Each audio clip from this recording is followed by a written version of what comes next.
ओम नमः शिवाय। हर हर महादेव। स्वागत है आपका हमारे चैनल पर। आज के इस वीडियो में हम बात करने वाले हैं ज्येष्ठ मास की अमावस्या तिथि किस दिन है, वट सावित्री व्रत किस दिन रखा जाएगा, सोमवती अमावस्या है या भौमवती अमावस्या है, व्रत की अमावस्या किस दिन रहने वाली है और स्नान दान की अमावस्या किस दिन रहने वाली है, शनि जयंती किस दिन मनाई जाएगी। सभी विषयों पर आज के वीडियो में हम बात करने वाले हैं, तो वीडियो बहुत महत्वपूर्ण है, अंत तक देखिए। और अगर वीडियो अच्छा लगे तो लाइक करके शेयर कर दीजिए, साथ ही कमेंट में अपने विचार अवश्य लिखिए। तो चलिए अब शुरू करते हैं हम वीडियो। तो देखिए, हिंदू धर्म में दो तिथियां होती हैं, एक अमावस्या एक पूर्णिमा। ये दो तिथियां बहुत महत्वपूर्ण तिथि होती हैं। अमावस्या तिथि जो होती है वो पितरों को समर्पित होती है और पूर्णिमा तिथि देवताओं को समर्पित होती है। अगर हम देवताओं को प्रसन्न करना चाहते हैं तो देवताओं के निमित्त पूजा पाठ दान हवन होम जो भी करते हैं वो पूर्णिमा के दिन करते हैं। और अगर हम पितरों को समर्पित करना चाहते हैं, पितरों को प्रसन्न करना चाहते हैं, तो अमावस्या तिथि के दिन ही करना चाहिए। सीधा सीधा पितरों तक पहुंचता है जो भी हम अमावस्या के दिन दान करते हैं, जो भी तर्पण करते हैं, अर्घ्य देते हैं, होम हवन जो करते हैं, सीधा हमारे पितरों तक पहुंचता है, जिससे पितृ संतुष्ट होते हैं। और जब पितृ संतुष्ट होते हैं तो हमें भी संतुष्ट रखते हैं। इसलिए अमावस्या तिथि हिंदू धर्म में बहुत ही महत्वपूर्ण तिथि है।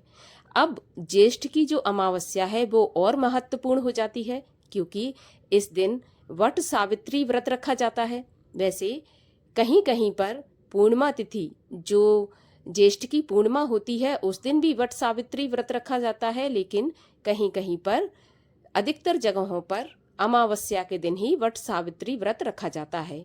वट सावित्री व्रत सुहागन महिलाओं का बहुत ही महत्वपूर्ण त्योहार है। इस दिन सुहागन महिलाएं अपने पति की दीर्घ आयु के लिए, रोग मुक्त जीवन के लिए और सुख शांति के लिए व्रत रखती हैं।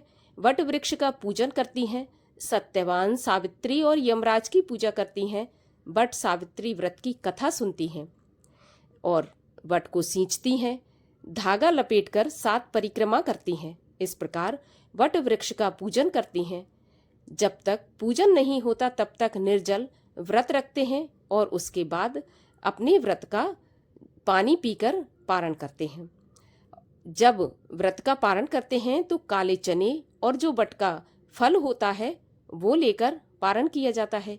कहीं कहीं पर अगले दिन पारण किया जाता है और कहीं कहीं पर पूजा करने के बाद पारण कर लिया जाता है।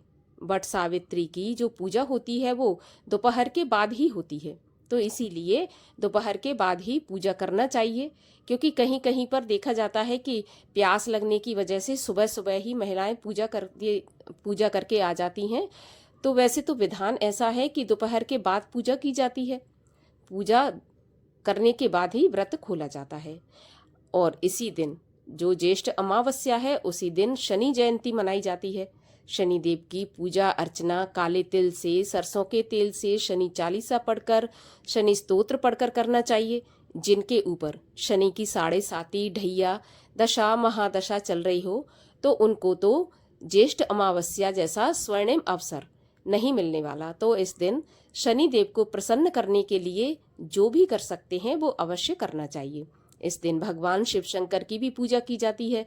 जब भगवान शिव की पूजा करते हैं तो शनिदेव स्वतः ही प्रसन्न हो जाते हैं, क्योंकि शनिदेव के गुरु माने जाते हैं भगवान शिव शंकर। तो शनिदेव की पूजा भी इस दिन की जाती है, भोलेनाथ की पूजा इस दिन की जाती है।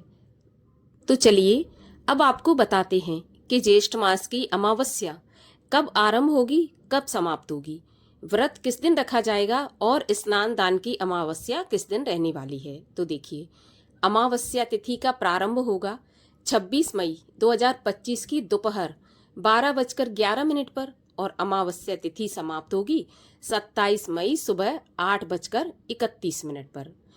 तो इस प्रकार से अगर देखा जाए तो अमावस्या तिथि 2 दिन रहने वाली है।